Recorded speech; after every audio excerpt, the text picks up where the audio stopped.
Le 11 novembre dernier, donc samedi, avait lieu au Catch de Sainte-Flavie la grande soirée bénéfice du CLAC, donc le carrefour de littérature, des arts et de la culture situé à Montjoly. Ananda Dubé-Gauthier est la porte-parole aujourd'hui pour nous plonger dans cet événement qui a été vraiment un succès exceptionnel. Bonjour Ananda. Allô Liliane. C'est rare que je rencontre une dame qui a une petite voix comme la mienne. On est comme des petites sœurs jumelles aujourd'hui. Oui, il faut qu'on parle fort. On se rapproche du micro toutes les deux. Oui. Ananda, ça me fait plaisir que tu viennes en studio aujourd'hui. Merci de m'accueillir, en tout cas. Oui, alors c'est un souper bénéfice avec un partenaire majeur, donc partenaire Desjardins, un collaborateur qu'on peut nommer plus qu'un... Oui, Desjardins qui est un collaborateur de longue date avec le CLAC. On est très heureux là, d'avoir fait une belle collaboration pour cette soirée-là. D'abord, pour mettre en valeur ce que le CLAC fait, sa mission, auquel Desjardins adhère depuis quelques années, et aussi pour remercier les entreprises, ça c'était le désir de Desjardins, de remercier les entreprises aussi de la Métis.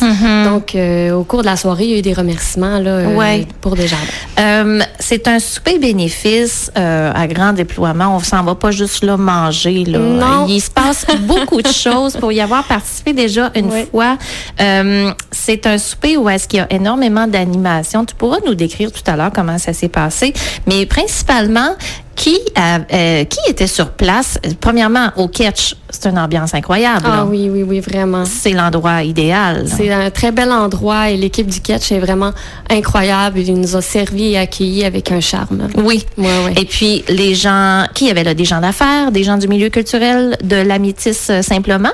Oui, c'était très métissien, les gens qui avaient là. On est vraiment très heureux d'avoir accueilli autant des entreprises de la région. Là, je peux en nommer quelques-uns. Cacarie Centre-Ville de Montjoly, GA Desjardins, Mallette, Nova Notaire, la ferme Smith, par exemple. Mais il y avait aussi des gens qui nous suivent depuis plusieurs années au CLAC. Donc, des membres du CLAC, des maires et mairesses de la région, le préfet de la MRC de la Métis, le maire de Montjoly et également aussi le maire Jean-François Fortin qui est aussi qui est partout. Oui, c'est comme un petit bon Dieu, il était partout, on se retourne devant, il est là.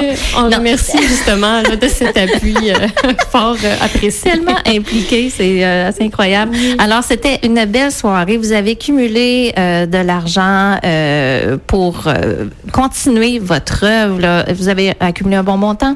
Oui, en fait, 6 000 $ pour cette soirée-là. On remercie vraiment tout le monde d'avoir donné généreusement. On a également demandé aux gens s'ils voulaient devenir membres à vie du CLAC. Oui. Donc, on a eu quelques adhésions, qui ça fait vraiment plaisir. On peut devenir membre à vie? On peut devenir membre à vie du CLAC. Ce n'est plus à chaque année. Donc, vous payez votre adhésion. Vous pouvez le faire directement sur le site Internet. Vous payez votre adhésion une fois. Vous avez accès, en fait, à des rabais lors de nos événements. Également à notre infolette. Donc, il y a plein de gens, là, durant cette soirée-là, qui ont cru à notre mission, qui ont entendu aussi la qualité des artistes et la qualité artistique et culturelle que notre organisme met dans la région comme activité. On a pu entendre durant la soirée le collectif Femmes-Poissons, qui est composé de Cilia Temens, qui est une ancienne du CLAC. Ben oui, j'ai pris son poste. Dit-elle en souriant.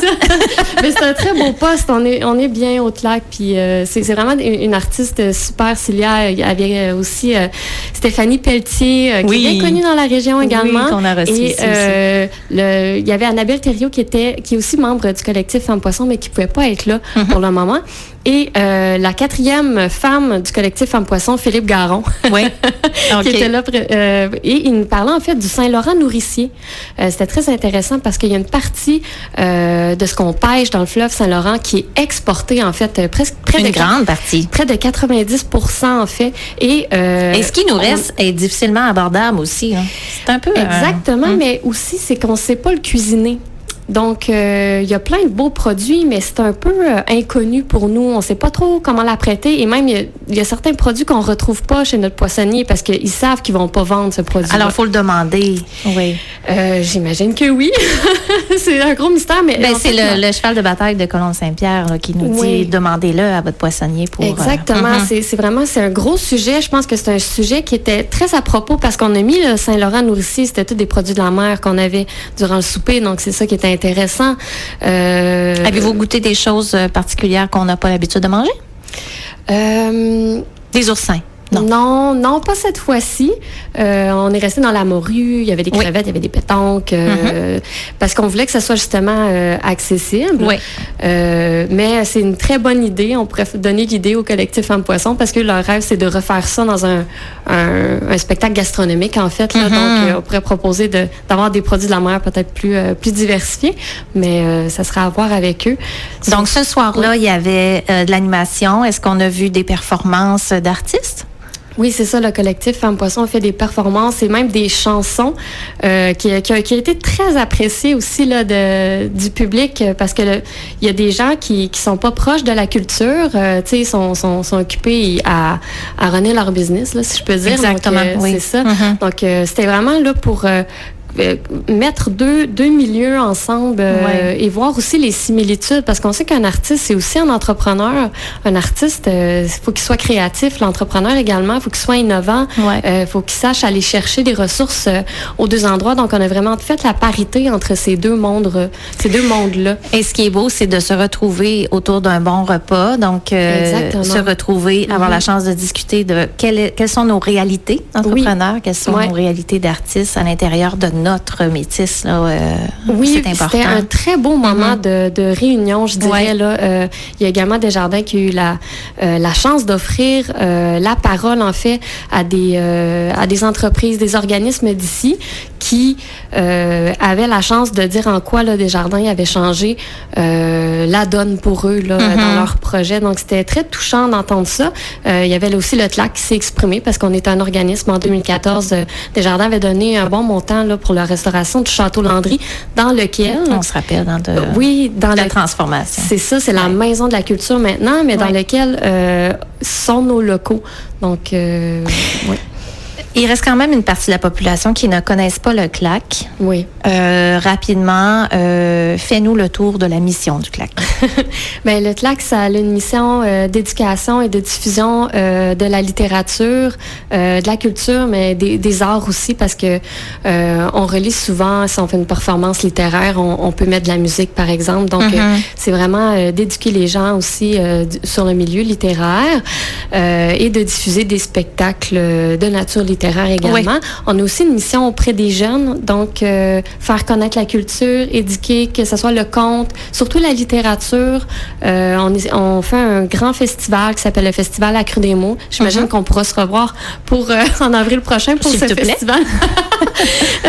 Mais c'est un festival où on va rejoindre 6000 jeunes. Donc, 6000 jeunes ont l'occasion d'avoir une rencontre d'une heure avec un artiste professionnel. Ça paraît, hein, les enfants voient ça passer. Il y a quand même une animation qui se promène d'école en école. Exactement. Il y a vraiment un partage de culture qui est important.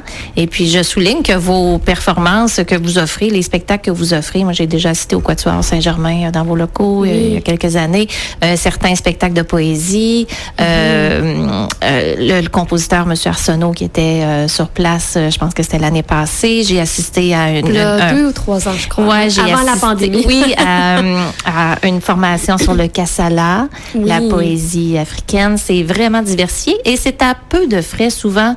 Oui. Très abordable. La plupart de nos activités sont gratuites, surtout les matinées jeunesse Hydro-Québec sont toujours gratuites. On en a une justement le 25 novembre prochain, la journée du parade du Père Noël à Montjoly. Un petit peu avant la parade, donc à 15h au Château Landry, on va recevoir Juan Sébastien Larobina, qui est un musicien latino-gaspésien, si je peux dire. Là, il s'est installé en Gaspésie. Il va venir nous voir pour nous présenter un peu les instruments. C'est un musicien, donc les instruments d'Amérique latine, quelques mots aussi en espagnol. Vraiment pour nous plonger un peu dans la magie de Noël, mais en même temps dans une autre culture finalement. Donc ça va être super intéressant. Vous pouvez aller sur notre site internet. C'est une activité gratuite, mais il faut réserver nos places parce que le Château Landry, malheureusement, c'est limité. Mais mais je pense que ça va être une super belle journée. Puis après, vous avez l'occasion d'aller voir la parade du Père Noël. Oui, vous allez avoir une place privilégiée. Exactement. On va se quitter, Ananda Dubé-Gauthier. Merci beaucoup d'avoir fait le petit crochet, le détour jusqu'à chez nous pour nous partager cette belle nouvelle de la vitalité économique aussi, la vitalité des entrepreneurs et la solidarité qui existe dans la Métisse. Oui. Et merci beaucoup. Bonne suite des choses pour vous, pour votre organisme, le CLAC. Et puis, au plaisir de se reparler très, très bientôt. Merci, Liliane. Merci, à bientôt. Bye bye.